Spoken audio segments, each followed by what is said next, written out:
शुरुआत करेंगे बड़ी खबर के साथ और बड़ी खबर इस वक्त मिल रही है उत्तर प्रदेश के पीलीभीत से।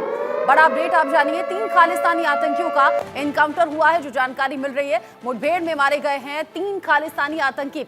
इलाज के दौरान तीनों आतंकियों की मौत हो गई, क्योंकि जो मुठभेड़ हुई उसमें गोलीबारी दोनों तरफ से हुई है और जो गोली लगी उसकी वजह से इलाज के दौरान इन तीनों आतंकियों की मौत हो गई। तीनों ने गुरदासपुर चौकी पर ग्रेनेड फेंका था। यूपी और पंजाब पुलिस का यह साझा ऑपरेशन था, जिसमें बड़ी कामयाबी मिली है, कह सकते हैं। यूपी की पीलीभीत से बड़ी कामयाबी, जहां पर 3 खालिस्तानी आतंकियों का एनकाउंटर हुआ है। मुठभेड़ पुलिस के साथ में हो रही थी और मुठभेड़ के दौरान ही ये तीनों आतंकी मारे गए हैं।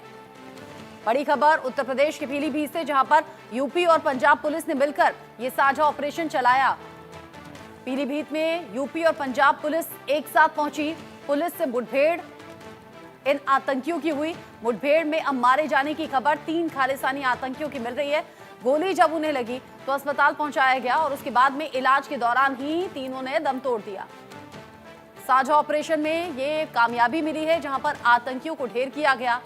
उत्तर प्रदेश के पीलीभीत में ये साझा ऑपरेशन पूरा किया गया और सफलतापूर्वक पूरा हुआ है। तीनों ने गुरदासपुर चौकी पर ग्रेनेड फेंका था। उसके बाद से ही लगातार पुलिस तलाश कर रही थी। तीनों ने गुरदासपुर चौकी पर ग्रेनेड फेंका। उसके बाद जब पुलिस जगह जगह इन्हें ढूंढने लगी, खबर मिली उत्तर प्रदेश के पीलीभीत में इनके छिपे होने की। पंजाब पुलिस भी पहुंची। यूपी पुलिस के साथ में इस साझा ऑपरेशन को पूरा किया गया और मुठभेड़ में अभी 3 खालिस्तानी आतंकी मारे गए हैं, जो जानकारी मिल रही है। यूपी के पीलीभीत में 3 खालिस्तानी आतंकियों का एनकाउंटर हुआ है। ये एनकाउंटर के दौरान की ही गाड़ी आप देख रहे हैं, जहां पर मुठभेड़ हुई और चूंकि पुलिस की गाड़ी है तो पुलिस पर भी यहां फायर किया गया आतंकियों के जरिए।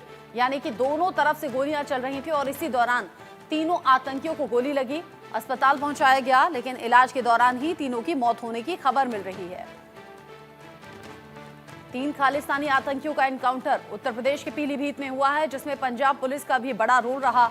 गुरदासपुर चौकी पर ग्रेनेड फेंकने वाले ये 3 आतंकी थे, जिनकी तलाश में पुलिस जगह जगह छानबीन कर रही थी और ऐसे में उत्तर प्रदेश के पीलीभीत में इनके जाने की खबर आई और वहीं पर यह साझा ऑपरेशन पूरा हुआ।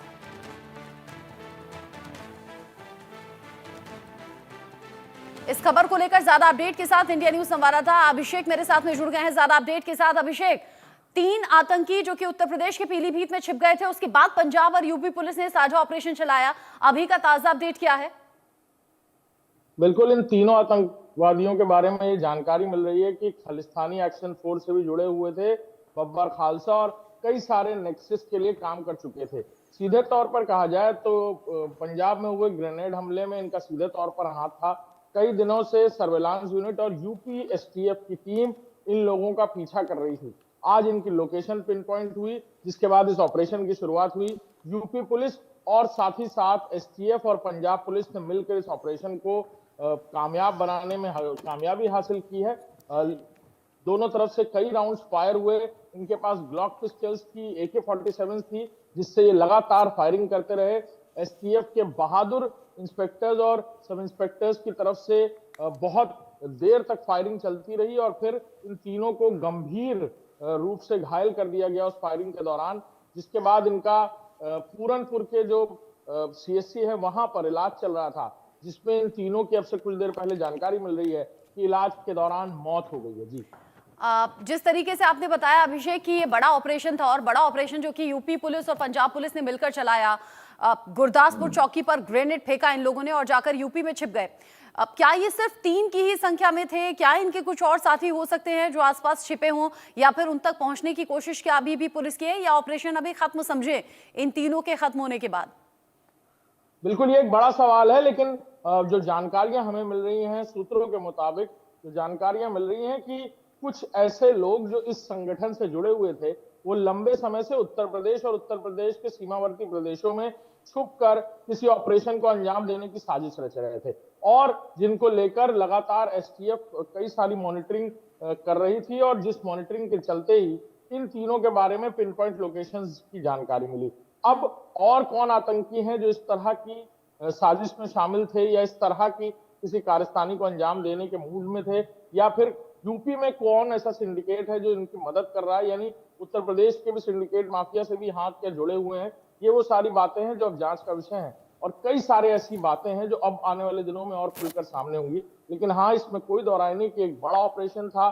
3 आतंकी जिन्होंने इतनी बड़ी घटना को अंजाम दिया, वो उत्तर प्रदेश में छुपे हुए थे और आज इस एनकाउंटर में तीनों को मार गिराया। अच्छा, अब अगला सवाल अभिषेक ये भी, ये जो तीनों हैं जिनका यूपी में इनकाउंटर हुआ है, क्योंकि पंजाब के गुरदासपुर में चौकी पर ग्रेनेड फेंकने के मामले में ये तीनों वांटेड थे, इनकी तलाश पुलिस कर रही थी।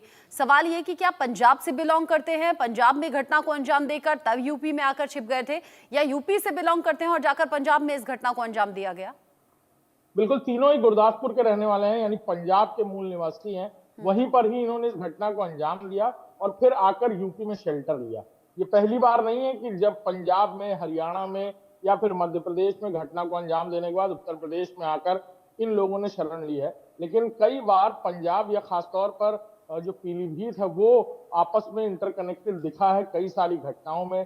कनाडा की बात करें तो वहां पर भी हुई कुछ घटनाओं में पंजाब को लेकर अलर्ट और उत्तर प्रदेश के पीलीभीत को साथ में लेकर अलर्ट आया था।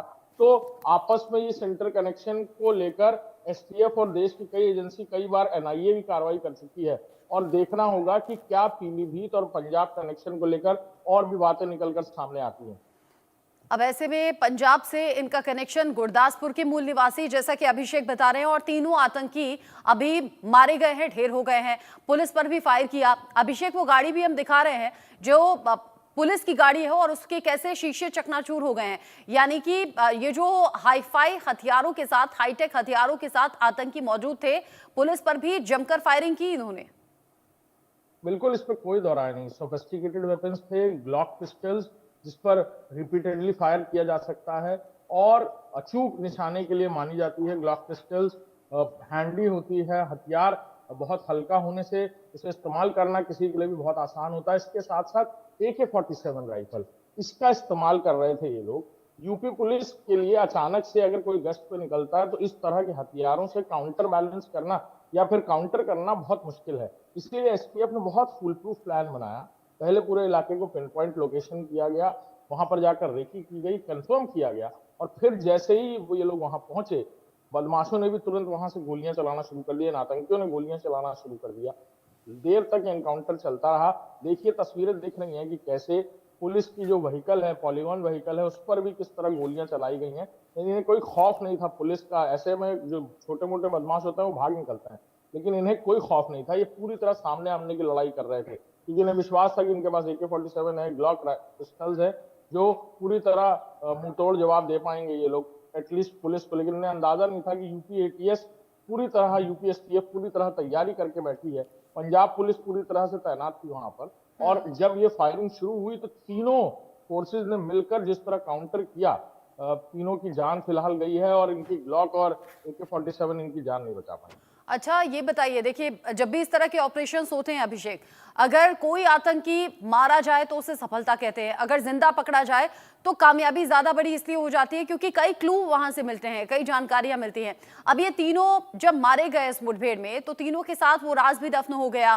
क्यों ग्रेनेड फेंका था, किसके कहने पर फेंका था, किस संगठन से जुड़े हुए हैं, इनके और साथी हैं या नहीं है, ये सब कुछ अब कैसे जान पाएंगे? और क्या इनके पास से कोई ऐसे दस्तावेज या पहचान पत्र या ऐसा कुछ मिला? बिल्कुल, कुछ दस्तावेज मिले हैं इनके पास से। इनके पास से जो सामान मिला उसकी भी अभी जांच पड़ताल होगी। लेकिन हाँ, ये कहना पूरी तरह ठीक नहीं होगा कि एनकाउंटर के बाद पूरी तरह मामला ब्लाइंड हो जाता है, यानी केस ब्लाइंड हो जाता है। ऐसा होता है कि कई बार इस तरह के एनकाउंटर्स होते हैं। एनकाउंटर्स में जब इन बदमाशों की मौत हो जाती है तो कई सारी बातें निकलकर सामने आती है। इनका बैकग्राउंड चेक होता है, परिवार से बात होती है, इनके बारे में जानकारियां निकलती हैं, इनके कनेक्शंस पता चलते हैं, कहाँ जाते थे, कहाँ उठते बैठते थे, किस जेल में थे, क्रिमिनल बैकग्राउंड क्या था, किसके लिए काम करते थे, और फिर पूरा सिजरा सामने आता है। तो लेकिन इस तरह की घटनाओं में जहां इस तरह के दुर्दांत आतंकी और जिनके पास इस तरह के भयानक हथियार हैं जिससे लोहा लेना बिल्कुल भी आसान नहीं है, अचानक से अगर ये कहीं पर जाकर कोई घटना को अंजाम दे तो निश्चित तौर पर आसान नहीं होगा उससे तुरंत निपट पाना।